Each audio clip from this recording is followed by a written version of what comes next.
Good afternoon, everyone.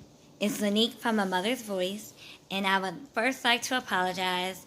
I missed posting for the Juneteenth celebration. I got caught up in all the activities, all the fun things going on, that I forgot to pull out my phone and do a Mother's Voice and give you some sort of live footage of the celebration. Again, I do apologize. So this video is about celebrating, honoring, and educating our children on Juneteenth. I this year had the opportunity of taking my little one to the local celebration hosted by the Martin Luther King Family Enrichment Center of Schuylkill County, PA. They put on a beautiful program outside with respect to social distancing. They had the seats spread apart. There were no tables where people could congregate to. The only tables they had out was for the food, and they had like a little line where you travel down. They had the food pre-packed. You asked for a hamburger or a hot dog. Everything was handed to you. No one had to actually reach and touch it. They had gloves, mask on, everything.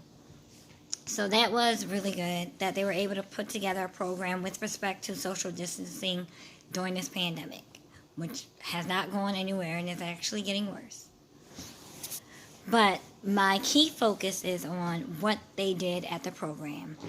They had a little educational skit about how slaves would have reacted to finding out that they were finally free in Texas in 1865 on June 19th, 2.5 years after the Emancipation Proclamation was signed by President Lincoln.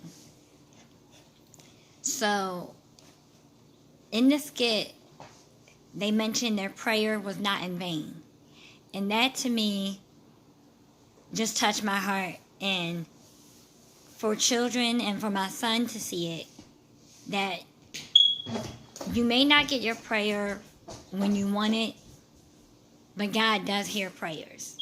And their prayers weren't in vain, that their freedom would come one day.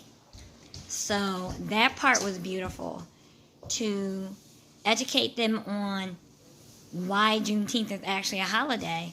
Was also presented at the program, that the slaves in the state of Texas were unaware that they were freed in 1863 by the Emancipation Proclamation until June 19th of 1865, 2.5 years later. That is a key component.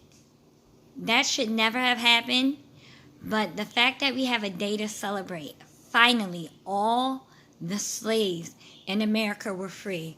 That's a day to honor, celebrate, and to teach our kids. That is, if you're a descendant of a slave, that's our day of independence.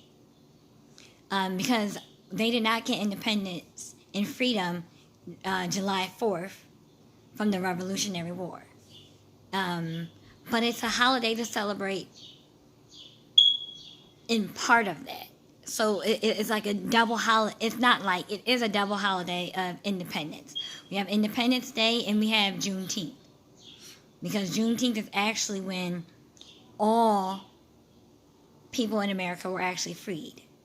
So they had a cookout, they had a DJ, the press was out, Senator Argyle of the 29th District in Pennsylvania was out to speak on Freedom Day. It was a beautiful celebration. And to see the younger generation put this program together in such short time, because it was only about a week, maybe a week and a half, where Pennsylvania was in the green. And then to do it with respect to social distancing was amazing. I cannot wait for next year. Continue to educate your children on Juneteenth, the importance, and why we need to celebrate. To celebrate it is the important part too. Educate and to celebrate our freedom. So I want y'all to enjoy, be proud of who you are, when we're having another Independence Day, July 4th, I believe it's this Saturday, celebrate that we are included now in that celebration of independence because we were freed by the Emancipation Proclamation in 1863. So enjoy. God bless. Please be safe. Keep the mask on at hand. Keep your disinfectant sprays with you, your hand sanitizers, and enjoy your summer. I love y'all and God bless.